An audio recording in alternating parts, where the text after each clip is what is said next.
аналог, все правильно. Я знаю. То есть вы не планируете войти в аналог? Нет. Естественно, туда лучше не ходить. А ведь СССР был в тройке лидеров по качеству образования. Сегодня мы в конце почетной тридцатки. Уровень образования падает вместе с уровнем культуры. А у вас есть пиво? 17 есть? Да, что? А мне нет.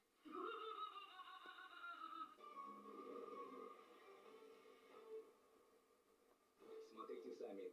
1500, 478, а вы мне даете 1550. Что за цифра такая? 1500, 478. А вы мне даете 1550. Вы в школе, в какой школе учились? Еще раз. Сама 1500, 478. Он мне дает 1550. Так иди вот, подобрел, Мел, ты чего? Учителя плавают, педагоги плавают, министерства плавают, ученики бедные тоже плавают.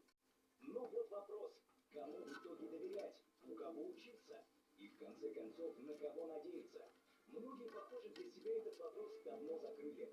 Как эта пенсионерка, которая обращается за помощью к высшим силам. На этих кадрах она молится, чтобы ей одобрили кредит на холодильник.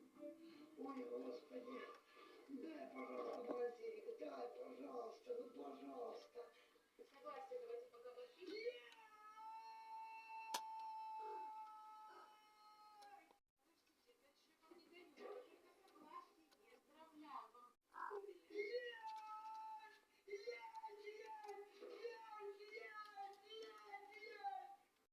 Правда, с таким ходом согласны не все, и многие спасаются исключительно чувством юмора, как девушка на этих кадрах. Летит, между прочим, на заслуженный отдых. Или вот русская версия заморского отдыха. Привет, ребят! Посмотрите, какое голубое надо мной небо. А все потому, что я отдыхаю на Сейшелах, представляете? Уж не знаю, как проходит ваш август, но мой проходит точно отлично. Слышь, Сейшелы, копай давай. Вау! Как всегда. Не копай, не бойся здесь. Что сказать, можно позавидовать чувству юмора этих неудавшихся туристов. Ведь так легко относиться к их нехватке денег и к прочим проблемам могут далеко не все. И, конечно, совсем не до смеха, когда деньги уже вложены, билеты куплены, а вместо отдыха получается смертельная лотерея. Ожидание против реальности. И что теперь делать с этими горе-специалистами?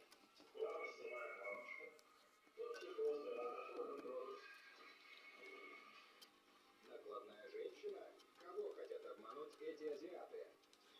Привет, такой костюмчик. Тебе даже не нужен фотошоп. Козлы и капуста. Так что они там на курортах вытворяют и, главное, сколько за это берут? Со всей гостиницы раскрывай. Блин, завтра звонище. Поклади.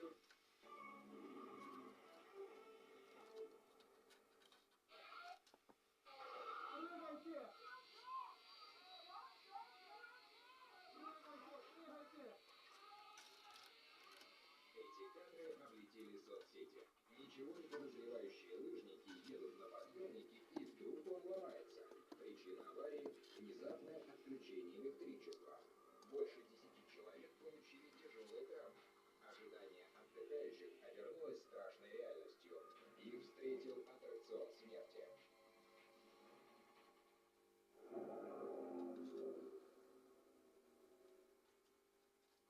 А это другой случай. Испания.